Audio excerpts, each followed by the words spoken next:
geboren en getogen. Nou, ik ben echt gevlucht, Nou, maar zo'n sigaar erbij, hè? Ja, Wat kunnen ze die net?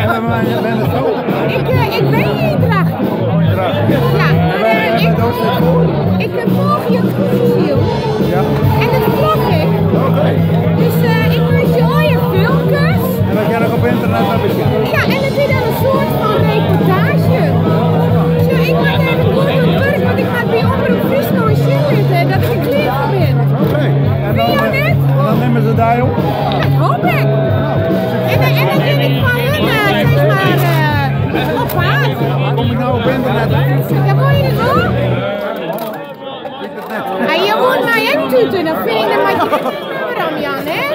Ja, het is geliefd. Nou, tegen dank En dan succes ermee. bekende Ele Huster. Succes ermee. Dankjewel.